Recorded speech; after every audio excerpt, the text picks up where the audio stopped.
Martin Peyton's got his lawyer running all over town asking questions. That's what Wainwright's paid for. And I'd pay you to keep me out of trouble. You'd have to be honest with me. How much truth was there in your wife's letter to her father? None whatsoever. Remember, Les, you're talking to somebody who knew you pretty well in the old days. Catherine suffered delusions while she was ill. That's why she added that codicil. I see. But her state of mind might be misinterpreted. An obvious interpretation is that your relationship with Elizabeth Carson was more than casual, and Catherine found out about it. I told you, it's nothing but a pack of lies.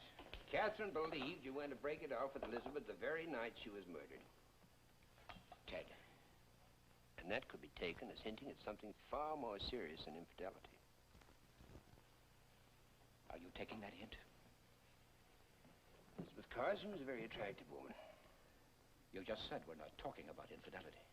No, we're not. How long have you known me? Since you were a boy. Since I was a boy, and all the time I've been a man.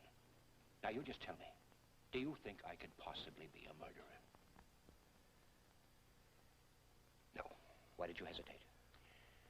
Because it's not the kind of question you answer quickly. Why not? Because it's the kind of question that had to be asked. That's ridiculous.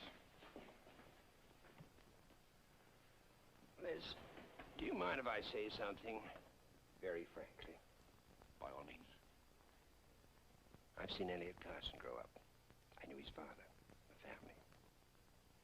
I never felt Elliot Carson could be a murderer. So where does that leave us? Just where we started. I'm your lawyer, and I'm telling you that this attempt to revoke the codicil of Catherine's will is going to create a mess.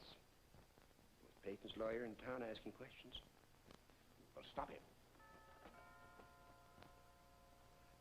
How can I? Besides, Les, what can he find out? I'll get it.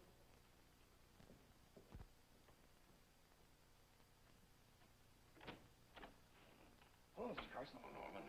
Come on in. Thank you. I'd like to see your father if he's at home. Dad?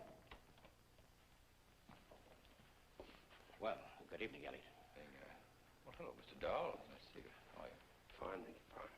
I'll be calling you. I'd like to talk to you. Thank you, Norman. Shouldn't you be doing your homework? Yes, sir. Good night, Dad. Good night, Mr. Carson. No, Norman. You know, Elliot, it's pretty late. I've had a rough day. Well, this won't take long. I just want an answer. An answer to what? How well did you know my wife? I just had a visit this afternoon from a man named Wainwright. He's your father-in-law's attorney. How well did you know my wife? Are you out of your mind? You didn't know her? Only to talk to. Where? When? Of course I knew her. You're not thinking, Elliot. Elizabeth went to school with my sister. That's not what I'm talking about. But I am. Now, you've had your answer. Then why did your father-in-law's attorney come to me? To stir up trouble, and apparently he did. Now, you can believe that, or you don't have to. It doesn't really make any difference to me. But just to put your mind at ease, I'll say it in so many words. I never had anything to do with your wife. That's the truth. Now, you can have a drink if you want one. Otherwise...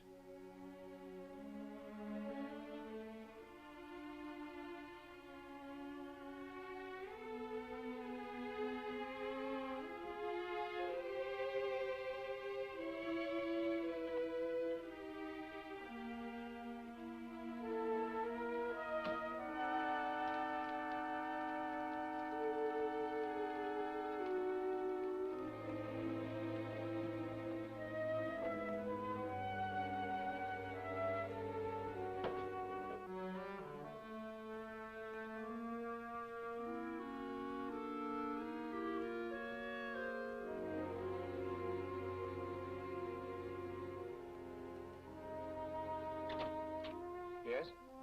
Dr. Rossi, if I gave you a scare, I'm sorry.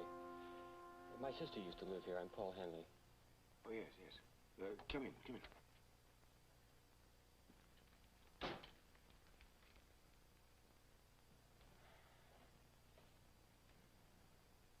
I used to go for nautical junk, ship's lanterns and all. when I was a kid. When you grow up, you have a change of perspective. You see things differently. Do you like living here? Very much. I'm afraid I wouldn't. I'm afraid it's not for me at all. Well, I can see where it might have some painful associations for you. No, I wasn't thinking of that. It's, the clutter. Well, can I get you a drink? Yes. What would you care for? Cognac, if you have any. Yes, I have. Why, didn't you think I would? Frankly, yes. Well, why did you ask for it?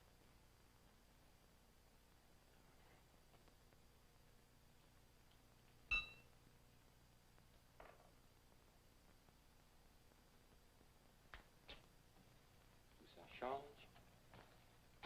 Tu sais la même chose.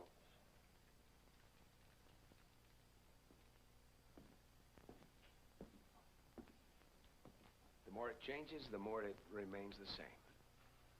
You surprise me. Why? Well, thank you.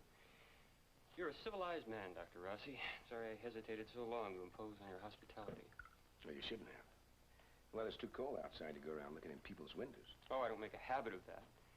I have seen your lights many times when I've been walking along the dunes. I walk here often. Well, I'd like to walk on the beach myself. Do you, Doctor? Is that just a phony sort of reassurance a doctor hands his patient? You're not my patient. I'm not reassuring you anything. I'm simply making a statement, that's all. I like to take walks. Are you a pilgrim or a wayfarer? A pilgrim stands out all over you. What do you mean, a pilgrim? A man with a destination. May I? Oh, yes. You're a pilgrim, Dr. Rossi. You know where you're going. What about you? You don't know? I don't care where I'm going, not where I've been. I'm a wayfarer, wanderer. Mr. Hanley, why do you bother to go anywhere? I like looking at the sights. And you like to talk? That, too. Mr. Hanley, you fling words around like a man that kicks up a cloud of dust hoping to find some place to hide. Don't psychoanalyze me, Doctor. Well, don't come here begging for it. I didn't come here to argue with you.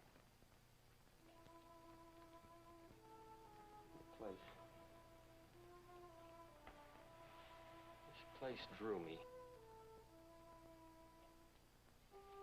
I was half afraid that if I knocked, it might not be you who answered. It's like being a little boy again and hurrying home after dark, looking for the lighted window, the smell of the wood smoke. I was afraid, or I hoped, that it would be her.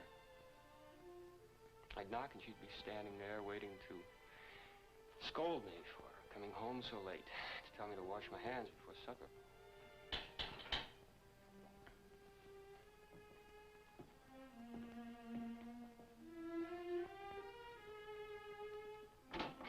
Come in. Thank you. Enter the second pilgrim. Hello, Paul. Elliot? Am I interrupting something? You've been more than hospitable, Dr. Rossi. Where?